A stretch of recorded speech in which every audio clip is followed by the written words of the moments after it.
When the Spanish conquistadors first set foot in the Americas at the dawn of the 16th century, they came with more than swords and steel.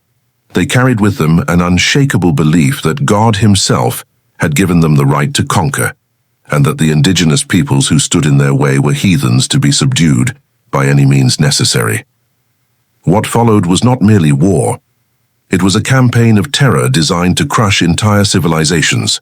While the battles of Hernán Cortés and Francisco Pizarro are often remembered for their tactics and plunder, less spoken of are the horrific punishments inflicted upon indigenous leaders, warriors, and even ordinary villagers, punishments intended not just to kill, but to break the spirit of entire nations. Imagine a thriving city like Tenochtitlan, its causeways teeming with life, now echoing with screams as Spanish soldiers dragged captives into the plaza for public torment. The conquistadors had learned from centuries of European warfare and the brutalities of the Spanish Inquisition, and they adapted these methods to the New World. The goal was to terrify, to make resistance feel worse than death itself. Some punishments were carried out as spectacles, staged in front of thousands to serve as a grim warning. Indigenous leaders who dared to resist Spanish rule were not granted the honor of a warrior's death in battle.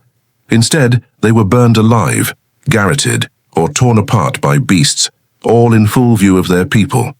The message was simple: defy the Spaniards, and your suffering will become legend. The psychological warfare was as deliberate as the physical torment.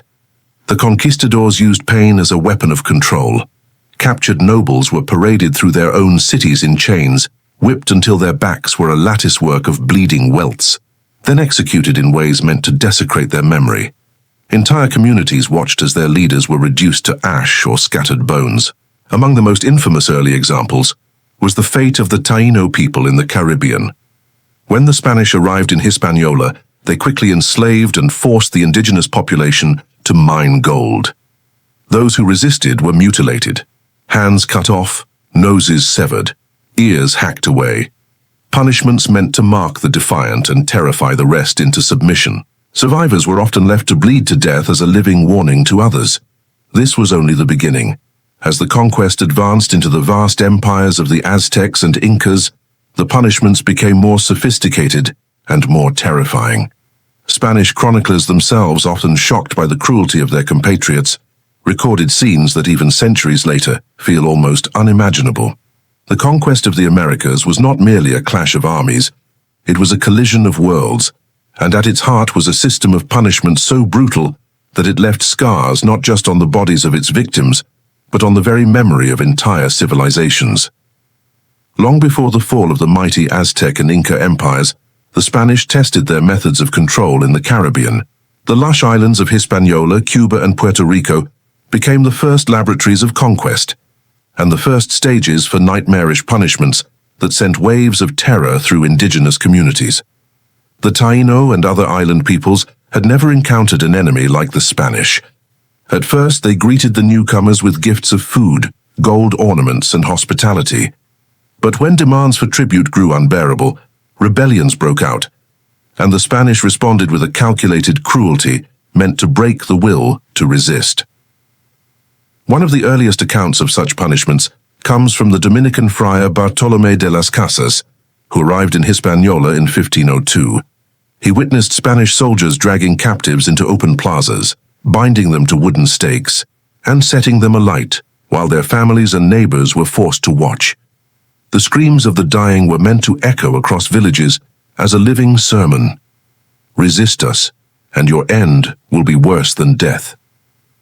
Among the most infamous victims was Hatuey, a Taino chief who led a rebellion in Cuba. After he was captured in 1512, the Spanish condemned him to be burned alive. As he was tied to the stake, a priest urged him to accept baptism so that he might go to heaven. Hatuey asked if Spaniards went to heaven. When told they did, he refused baptism, declaring he would rather go to hell than share eternity with his conquerors. His defiance became a legend, but his agonizing death burned fear deep into the hearts of others. Another horrific practice was the use of mastiffs and war dogs. These massive animals, armored in spiked collars and trained to attack, were unleashed upon unarmed villagers as a form of living punishment. Survivors of such attacks described the dogs ripping men, women, and even children apart in the streets, a spectacle of terror designed to force entire communities into submission. Those who were not killed outright often faced mutilation. Spanish overseers, enraged by missed gold quotas, were known to hack off the hands of workers and string the severed limbs around their necks as grotesque warnings to others. Others were branded with hot irons, whipped until their skin tore open, or forced into hard labor under conditions so brutal that death became a release. What made these punishments especially horrifying was their deliberate theatricality. They were not carried out in secret, but in public squares, in the presence of the victim's own kin. The message was unmistakable. The Spanish did not merely conquer bodies. They sought to conquer the spirit, to convince the oppressed that resistance would only bring greater suffering. Yet even as fear spread, these punishments often backfired. Stories of atrocities carried by fleeing survivors reached other indigenous leaders, fueling both terror and defiance. For many, it was proof that submission would not save them, that the only chance for survival was resistance no matter the cost. The early Caribbean punishment set the tone for what was to come on the mainland. By the time Cortés landed on the shores of Mexico and Pizarro set foot in the Andes, the conquistadors had already perfected a grim arsenal of terror. Their reputation preceded them, haunting the dreams of those they had yet to face. When Hernán Cortés and his small band of conquistadors marched into the heart of the Aztec Empire in 1519, they brought more than steel, horses, and gunpowder. They brought a system of punishment honed in the Caribbean. Punishments meant not merely to kill, but to humiliate, terrify, and dismantle entire societies. At first, the Aztecs regarded the Spaniards with wary curiosity. Moctezuma Secu, the emperor of the great city of Tenochtitlan, received Cortés with cautious diplomacy. But as tensions rose and skirmishes broke out, the Spanish quickly resorted to tactics that had already cowed island peoples: the brutal public execution of leaders. Captured Aztec warriors were often paraded through the streets in chains before being executed. The conquistadors' favored methods were designed for spectacle: hanging, burning, and the strapado. In the strapado, the prisoner's hands were tied behind his back, and he was hoisted into the air by a rope attached to his wrists. Often, a heavy stone was tied to his ankles, wrenching his arms from their sockets and leaving him dangling in excruciating pain. For many, death came slowly as joints tore apart and breathing became impossible. One infamous episode unfolded after the Spanish captured several high-ranking Aztec nobles. Believing that gold was hidden within the sacred temples, the conquistadors tortured the nobles to reveal its location. Witnesses described captives suspended in the strapado, their skins scorched by burning coals, their screams echoing across the plazas while Cortés's men searched for treasure. The horror was not limited to soldiers. Even priests and merchants were subjected to these tortures. Perhaps the most shocking act came during the Spanish siege of Tenochtitlan in 1521. To break resistance, the conquistadors captured Aztec defenders and executed them on floating platforms in the canals. Some were burned alive on rafts that drifted past the city's walls, a ghastly warning visible to those still inside. Others were hacked to pieces, their bodies left to rot in the water. These acts were meant to crush morale, to show that even the mighty city's warriors were powerless against the invaders. Religious leaders of the Aztecs, revered as intermediaries with the gods, were special targets. Spanish chroniclers recorded how priests were dragged down temple steps, stripped of their robes, and publicly executed as heretics. Their deaths were not only a blow to morale, but an assault on the very foundation of Aztec society. The Spanish also weaponized hunger and disease, laying siege to Tenochtitlan and starving its people. Prisoners captured while trying to flee were often hanged in front of their families. Others were mutilated, noses or ears cut off, and sent back into the city as living warnings. For the inhabitants of Tenochtitlan, the punishments inflicted on these captives were as terrifying as the famine and smallpox that swept through their streets. What shocked survivors most was the deliberate humiliation. While the Aztecs themselves practiced human sacrifice as part of their religion, it was carried out within a framework of ritual and honor. The Spanish punishments had no such purpose. They were acts of domination, meant to show that resistance was not merely futile, but would be met with suffering so grotesque it defied comprehension. By the time the city fell, tens of thousands had died in battle, famine, or disease. But for many, the memory of Spanish punishments, the dangling bodies, the burning rafts, the mutilated prisoners, lingered as proof that the invaders had come not as conquerors, but as destroyers. The conquest of the Aztec Empire set a precedent. Wherever the Spanish marched next, tales of these atrocities preceded them, weakening the resolve of those who might otherwise have fought to the death. When the Spanish entered the Inca heartlands in the 1530s, they did not come as explorers, they came as predators. Led by Francisco Pizarro, the conquistadors brought the same brutal code they had used in the Caribbean and Mexico. But in the thin mountain air of the Andes, their punishments reached new depths of cruelty. The Inca Empire, weakened by civil war and disease, still held to a strict code of honor and religious duty. Capturing their ruler, Atahualpa, was Spain's masterstroke.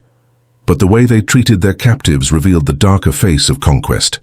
After the ambush at Cajamarca, thousands of Inca nobles and warriors were taken prisoner. The Spaniards demanded unimaginable ransoms of gold and silver, promising clemency in return. When the ransom was paid, the promise was broken. The Spaniards accused Atahualpa of idolatry and rebellion, condemning him to death.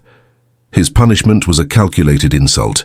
He was sentenced to garroting, a slow, strangling execution carried out by a metal collar and wooden screw. For a man regarded as a living son of the sun god, this was not only death, but desecration. His generals and followers met equally grim fates. Many were burned alive in public plazas, accused of resisting Christian rule. Others were hanged from the very beams of their own temples. Some were dragged behind horses until their bodies broke apart. The Spaniards often staged these executions in the heart of Inca towns, ensuring that no one could doubt the new masters' willingness to destroy even the most sacred of leaders.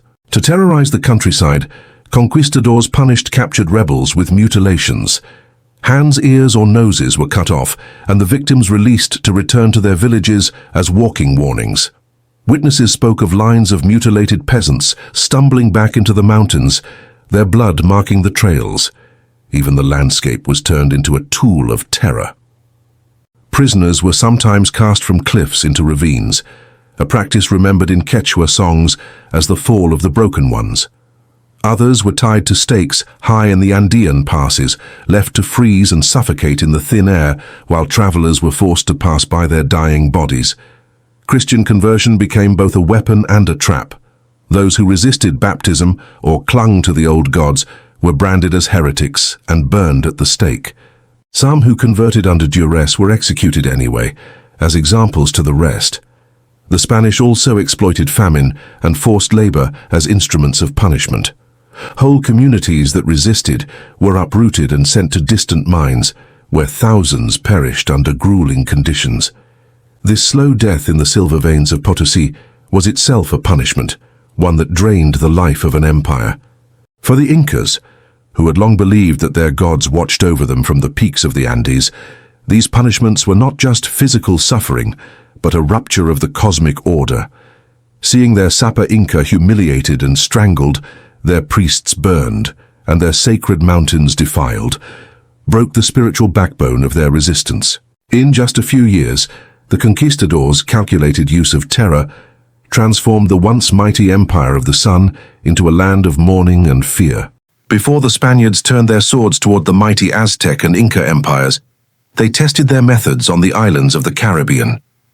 Places that today are known for turquoise seas and palm-lined shores were once soaked with the blood of indigenous peoples whose suffering marked the first chapter of the Spanish conquest.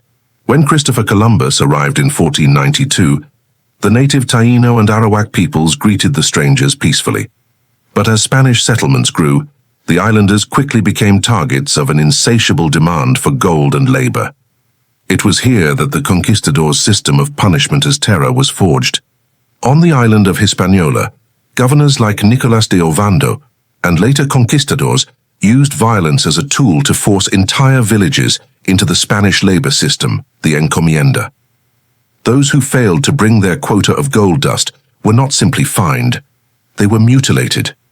Spanish chroniclers, including Bartolomé de las Casas, described men and women having their hands cut off, the bleeding stumps tied around their necks as grisly necklaces before they were left to die.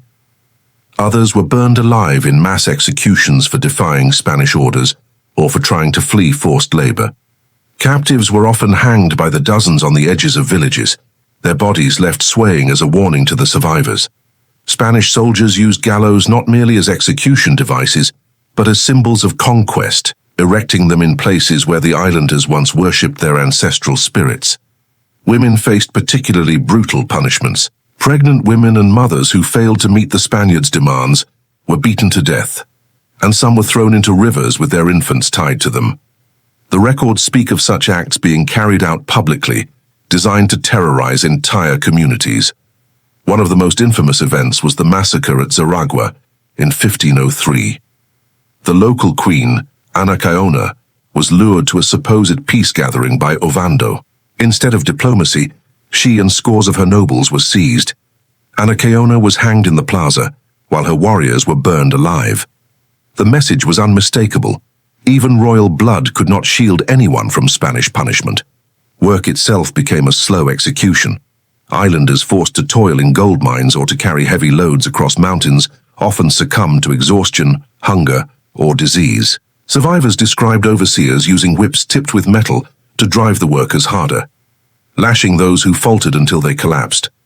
The Caribbean's lush forests and rivers became graveyards.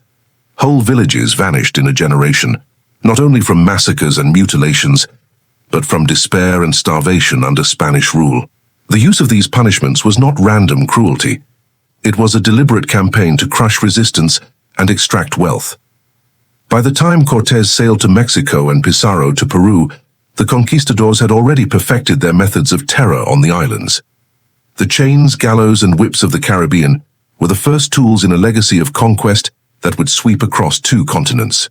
In 1521, when Tenochtitlan, the magnificent Aztec capital, finally fell to the combined forces of Hernán Cortés and his indigenous allies, the city was a smoking ruin. But for the survivors, the nightmare had only begun. Conquest was not the end of suffering. It was the beginning of a systematic campaign of punishment designed to erase the old world and enforce Spanish rule. The Spaniards viewed the Aztec nobility as potential threats. Even after the last emperor, Cuauhtémoc, was captured, Spanish forces carried out gruesome public tortures to break any lingering resistance. Chroniclers like Bernal Díaz del Castillo describe how Cuauhtémoc himself and his generals were tortured with fire and boiling oil, their feet and hands scorched to force them to reveal the location of hidden Aztec treasures. They endured the agony without speaking, a detail remembered as both tragic and heroic. Ordinary warriors and civilians suffered equally horrific punishments. Many were hanged from improvised gallows erected in the city's shattered plazas. Some were burned alive for practicing traditional rituals that the Spaniards condemned as pagan idolatry. Spanish friars recorded that entire temples were converted into execution sites, their altars now bearing the corpses of those who refused baptism. In the wake of conquest, the Spaniards used forced labor as punishment on a massive scale. Surviving Aztecs were rounded up and sent to haul stones, dig canals, and rebuild Mexico City over the ruins of their own sacred capital. Overseers wielded whips and iron-tipped rods, and failure to meet quotas often brought lashings so severe that the victims died of infection or blood loss. One of the most feared punishments was strangulation by the garrote, a Spanish execution device brought across the ocean. Rebels, captured warriors, and even Aztec priests were often seated on a wooden chair, while an iron collar tightened around their neck until it snapped their spine or crushed their throat. These executions were carried out in public squares to send a chilling message. Religious authorities played their part in the violence. Trials for heresy or idolatry often ended in auto da fe, ritualized public burnings. For indigenous leaders who tried to preserve their people's traditions, the punishment was death by fire, often in front of their families and neighbors. Disease and starvation claimed countless more lives, but the Spaniards' deliberate use of terror ensured that the survivors would be too broken to rise again. Accounts from indigenous chroniclers like the Tlaxcalan scribes reveal that villages across the region lived under the shadow of constant fear, not only of the new rulers' weapons, but also of their punishments. The fall of Tenochtitlan was not the end of Aztec civilization, but its transformation under the lash, the noose, and the flame. The conquistadors understood that to control millions, they needed more than soldiers. They needed fear. And through the calculated use of these brutal punishments, they secured their empire at a terrible human cost. If the fall of Tenochtitlan revealed the conquistadors' cruelty, the conquest of the Inca Empire exposed an even colder and more calculated use of punishment as a tool of domination. In 1532, when Francisco Pizarro lured the Inca Emperor Atahualpa into a supposed meeting of peace in Cajamarca, it became the opening act in one of the most infamous betrayals in history. Atahualpa came with thousands of unarmed retainers, expecting diplomacy. Instead, Spanish cannons and cavalry turned the plaza into a killing ground. The slaughter was swift, but the true horror came later when Pizarro held the captured emperor for ransom. For months, Atahualpa's people filled a massive room with gold and silver, a treasure beyond imagining, hoping to buy their sovereign's life. The ransom did not save him. In August 1533, after a sham trial accusing him of idolatry and rebellion, Atahualpa was sentenced to death by burning, the most feared of Spanish punishments. A priest promised that if he accepted baptism, his sentence would be reduced to garroting, a swifter execution. To spare his body the agony of fire, Atahualpa converted on the spot. That night, before a crowd of Spanish soldiers and horrified Inca nobles, the iron collar of the garrote snapped his neck. But the terror did not end with the emperor. Across the Andes, Spanish captains imposed gruesome punishments on any who resisted. Entire villages were burned, their chiefs hanged from gallows erected in the town squares. In some accounts, captured warriors were tied to wooden crosses and used for target practice by arquebusiers, or left to die of exposure on mountain passes. Perhaps most chilling were the punishments aimed at breaking the spirit of resistance. Spanish records mention the amputation of hands, ears, and noses for those accused of theft or defiance. Women who refused to serve as concubines for soldiers or rejected baptism could be flogged until they collapsed. Children were sometimes seized as hostages, their fate dependent on the obedience of their parents. Forced labor in the new colonial system, the encomienda and later the mita, became another form of living punishment. Thousands were driven into the silver mines of Potosi, where harsh overseers wielded whips and iron brands. The endless toil, freezing mountain air and deadly mercury fumes claimed more lives than Spanish swords ever did. Chroniclers wrote of villages haunted by the screams of the punished, of men returning from the mines little more than walking skeletons. For the Inca people, the empire that had once stretched across mountains and valleys collapsed under the weight of terror as much as under Spanish steel.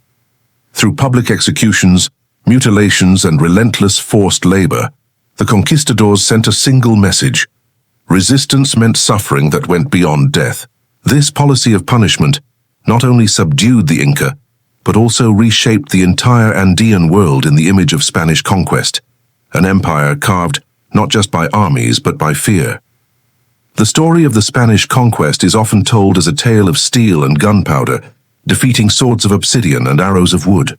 But behind every battle was another more insidious weapon, the deliberate use of terror through punishment. It was this, more than any battlefield victory, that broke the will of entire civilizations.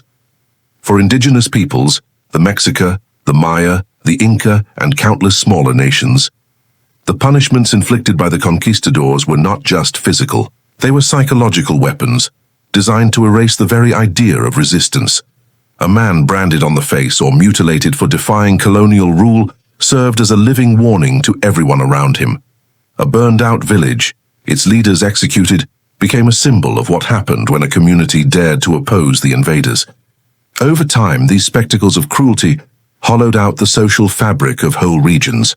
Chiefs were executed or broken, religious leaders humiliated, families torn apart by enslavement and forced labor. People who had once fought to the death for their homelands began to surrender, believing that further resistance meant only more suffering. Spanish chroniclers themselves often recoiled at what they witnessed. The friar Bartolomé de las Casas, one of the earliest advocates for indigenous rights, wrote harrowing accounts of atrocities, describing men thrown to dogs, women flogged to death, infants torn from their mothers.